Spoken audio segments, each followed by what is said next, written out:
এই মুহূর্তে আমরা দেখতে পাচ্ছি এটা কিন্তু মিরপুর 10 যে এরিয়া, মিরপুর 10-এর অবস্থা আপনারা দেখতে পাচ্ছেন। মিরপুর 10-এর মেট্রো স্টেশনের নিচে আন্দোলনকারীরা অবস্থান নিয়েছেন, কোটা আন্দোলনকারীরা। এবং আজকে বলতে গেলে ঢাকা শহরে বাস চলাচল কিন্তু খুবই কম।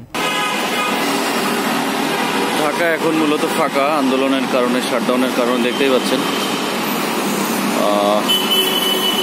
বাস চলাচল একদমই কিন্তু নেই বললেই চলে।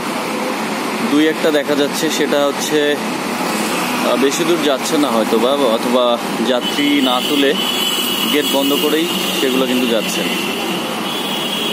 তো এবং মেট্রো রেল চললেও দেখা যাচ্ছে অনেকগুলো স্টেশন কিন্তু লক করা অবস্থায় রয়েছে, যেখানে ঢুকতেও দেওয়া হচ্ছে না অথবা বের হওয়া যাচ্ছে না। এই হচ্ছে শাটডাউনের বর্তমান পরিস্থিতি আসলে ঢাকা শহরে। আপনারা দেখতেই পাচ্ছেন না,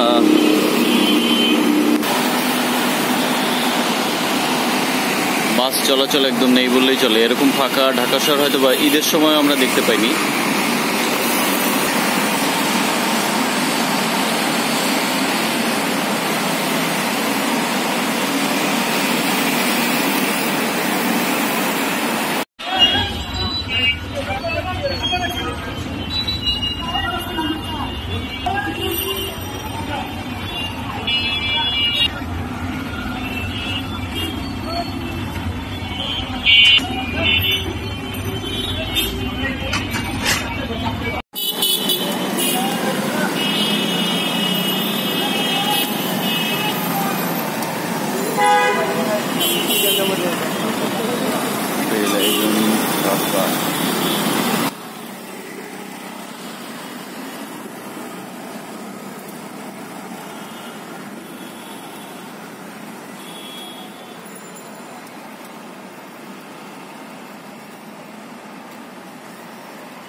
ঈদের চেয়েও ফাঁকা আসলেই, মানে ঈদে দিয়ে একটা বাস চলে, আর আজকে কোনো কিছুই চলতেছে না, এত ফাঁকা।